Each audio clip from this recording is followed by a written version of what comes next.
So I'm going to do a little interview with our favorite, I called you Mac heads in my pitch. So with our favorite Mac heads. And so yeah, I know a little bit about your background and where you came from, but tell me a little bit about yourselves. So we met going on 20 years ago. Long time. I was in 8th grade. He was in like 19.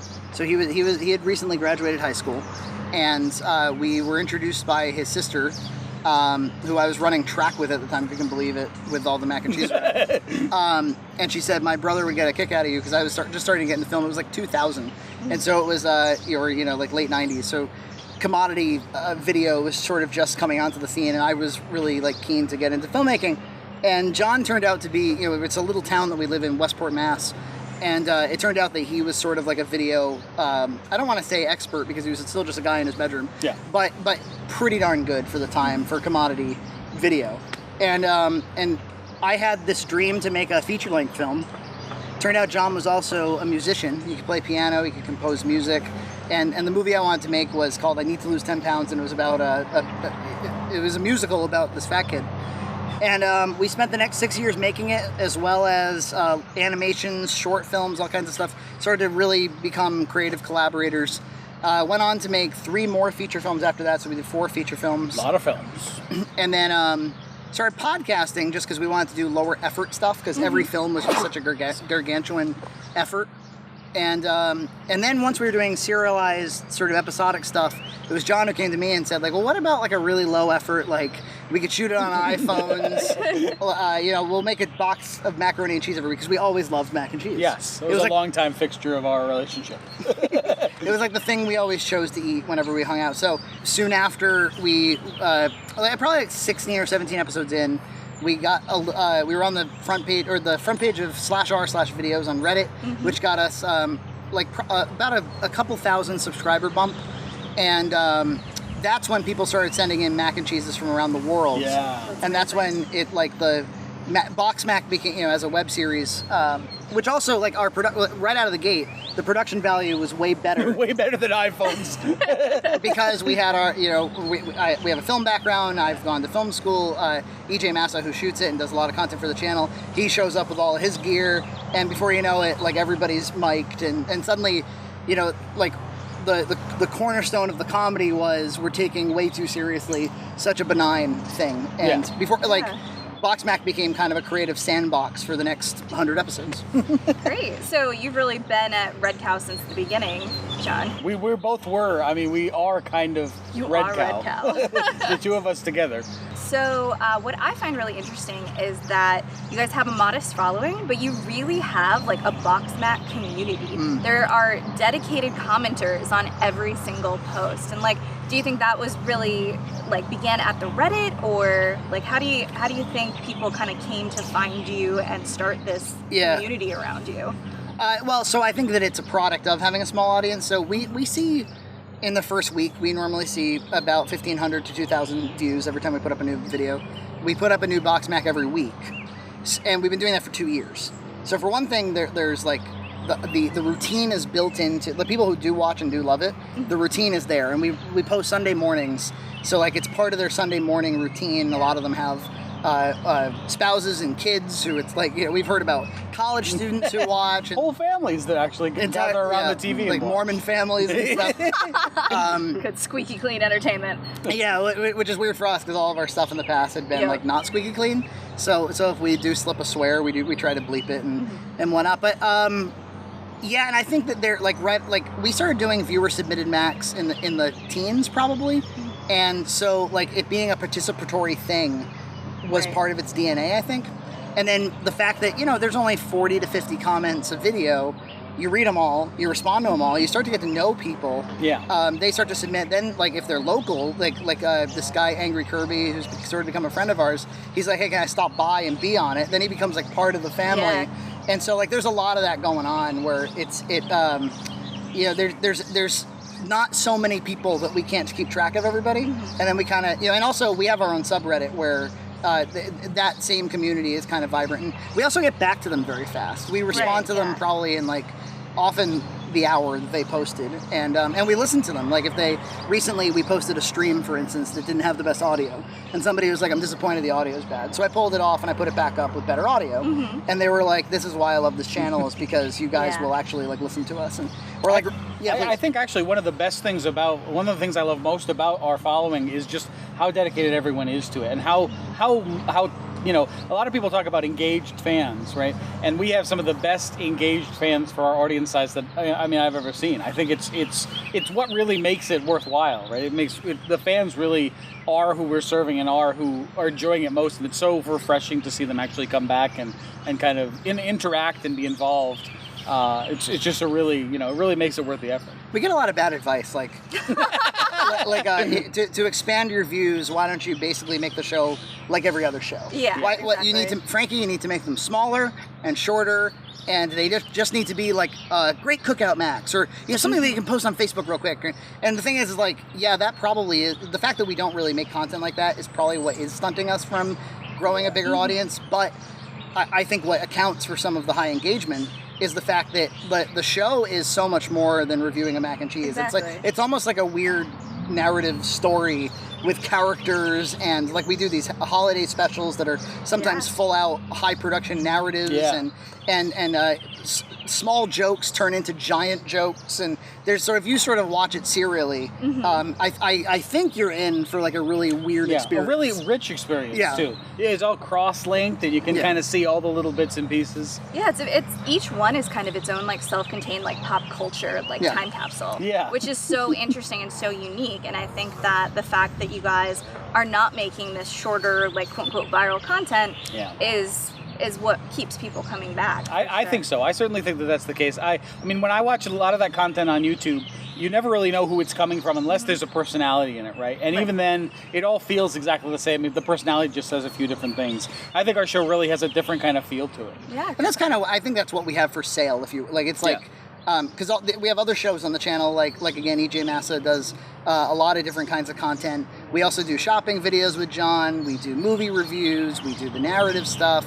And I think what we have for sale is hopefully characters, personalities, right? Yeah. More so than kind of a quick little flavor of the week thing. Exactly. So you said characters, and that your being personality is on there, and sometimes that's what really brands a YouTube channel. How much of your personality on the show is what you truly are, and how much of it is a character that you're playing?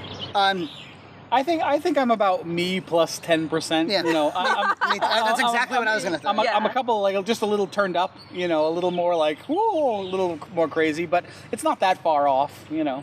It's pretty much me. Yeah, I think Frankie's playing Frankie on that show. I'm hamming it up a little, but you know, it's not that far off. So whenever I talk to people about the show, like I've been a guest, and so I've kind of seen the behind the scenes, but people ask me, okay, so what's the best Mac? Like, what have they found is the best Mac? So talk a little bit about your best Mac and your worst Mac. Well, there are definitive answers to those questions. Yeah, I think so. Sharp cheddar Cracker Barrel mac and cheese. That's right. That is the best overall BoxMac. You got to eat it fresh. Yes, right out of the pan. Although white cheddar, I think, is like right next to it. Yeah, Cracker Barrel, white cheddar. All those Cracker Barrel brand Macs we like. The bacon one didn't really care for, but all the other ones. And then the worst is Evol truffle Parmesan mac and cheese. It's a frozen mac that you can't keep in your mouth for more than 1 second. The mushroom, it was industrial mushroom flavored. It was like super, super strong. It made me think that there was a manufacturing error in it. Like somebody put way too much mushroom concentrate. It was horrendous. I had to throw it out of the kitchen. Yeah, I remember that episode. Was there a Mac that surprised you that you thought like, oh, we're gonna hate this, and then you actually really liked it, or vice versa? It happens all the time. It really does, actually. Actually, the one that most recently, and I don't know if this episode will have aired by the time that it comes out, but we did a pesto Mac and a sun-dried tomato Mac. Yeah. They're kind of premium high shelf Macs. And I thought they were going to be really lousy. I mean, powdered pesto, it's not going to come up. It was actually really good. It really came together nice. I was very surprised by it. That's probably the most recent one I can think of. Yeah, and of course Cracker Barrel was a good example of like it had just hit the scene and we didn't know. Yeah, we had no idea, and we were so pleasantly surprised by it. Or sometimes they'll be like, the HEB, of course. So there's the Texas chain store that we don't have around here, but we have. It seems that we have both good friends that live in the area. and a lot of fans. So we've been sent a lot of Texas Macs, Yep. which invariably becomes HEB Macs, and their 3 cheese was really solid. Yeah, I was actually surprised because a lot of store brand Macs are just like the kind of very basic. HEB's was really a step above. Yeah. Great. So what makes a good Mac? When you're testing these Macs to figure out which one is the best, which one is the worst, what are the parameters that you're looking at? What flavors, etc.? I mean, it's so subjective, obviously. Like I, for instance, one of the running gags is like I hate breadcrumbs. Yep. Because I think it dries out the Mac. And so I'm looking for sort of like a creamy texture. I prefer a creamy texture. But we also like firm noodles that aren't mushy. Yes. So there's a lot of really junky pasta in macaroni and cheese. And if you can find one that's actually pretty decent, that's always a nice treat. We've had some of them too. Especially, a whole bunch. The Cracker Barrel has very good pasta. When you have a BoxMac, right, you want a couple basic things. You want a decent pasta. You want, if it's a powdered one, you don't want it to taste like a powder, right? You want it to actually blend together into a kind of creamy experience, and you want it to actually taste good. And that's really all it comes down to. On the other side, on the deluxe side, there's a real tendency to be sour because they use a lot of the preservatives in it. That's the only big thing that I look away from, is to try to say, oh, this is too much on that sour. This is actually really nice. Cracker Barrel's obviously on the really nice side. Velveeta is also does a really good job with that. So true. So a little bit different based on the type of Mac, but it's common things, everyday things that you'd experience. We'd be remiss to not mention Kraft 3 cheese, which is really solid. Yeah, that's our favorite non-deluxe Mac, is Kraft's 3 cheese, and it is far better than probably any of their other offerings overall. And people don't buy it. Because it's a slightly premium Mac. They don't go for it. So definitely try that out. And if you need a basic boxed Mac that's powdered, that's the one you should go for. And this past Christmas, John made a homemade Mac. That had like tempered egg and a bunch of different, like way too much cheese, but in a great way. It was the probably the best Mac I've ever had in my mouth. Yeah, I was really proud of that, how that came out. I would think it's probably the best thing I've ever cooked. It's a shame that it probably, I mean, I could make it again, but it almost did seem like it was a flash in the pan. Yeah. So it were. I don't know if I could make it quite that good again. Flash in the pan casserole dish. Yeah. So one of the things I love about the episodes too, Jen, is you kind of give cooking techniques while you go. Do you have a background in cooking? No, I mean, my mother always cooked us pretty big dinners every night. That was always her thing since she was, she was a stay-at-home mom and worked part-time. And she made us help out a lot in the kitchen. I was always very surprised when I talked to my friends, even when I was young, and they didn't know, like, oh, this is how you core an apple. This is how you cook pasta. This is how you make a basic spaghetti sauce. Those kind of things have kind of always been with me growing up. And so I just kind of continued that, continued to try that. And I love to cook. I don't cook a lot for myself, but I do love to do it when I do. And I don't know, I just like to give tips too. Yeah. So where do you see BoxMac going? I think at one point in an early episode you said 100 episodes. Are you going to go past that, or so a couple of challenges. We have a backlog of Macs that we've been sent. Yep. Some of them are sort of difficult to come by. I'd hate to ask people to send them again, but they expire. So we're trying our best to make our way through the backlog, and we're always receiving them anyway. So my goal would be, obviously 100. I think we're going to pass right by that. But I would like to get through all the major Macs. Like, if there's anything that kind of sticks out as something that we obviously should have done and we never did somehow, I want to make sure that we've done those. And then the channel itself has so much more content than just BoxMac. And we launched a show not too long ago called Scavenger John, where we get to like pick apart John's property and bring back weird items to him and be like, what is this, John? And it's hilarious. And we also do a makeup tutorial show with our friends Nina and Paula.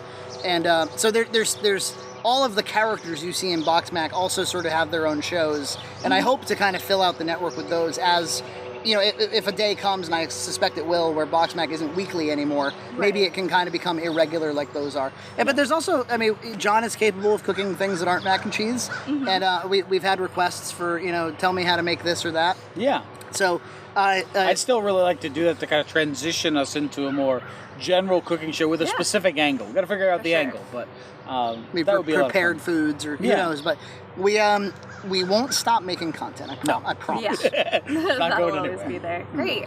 So, any like final words about BoxMac or Red Cow or your lovely bromance? I mean, like I said, we were kids who found each other and said, want to make this terrible movie. And we kept doing that for a long time. And it's kind of funny because we worked our asses off on projects all the way up until we came up with this stupid idea for a cooking review show. And that ended up giving us, I mean, not huge notoriety, but certainly the most notoriety Out of any of the that we things we've found.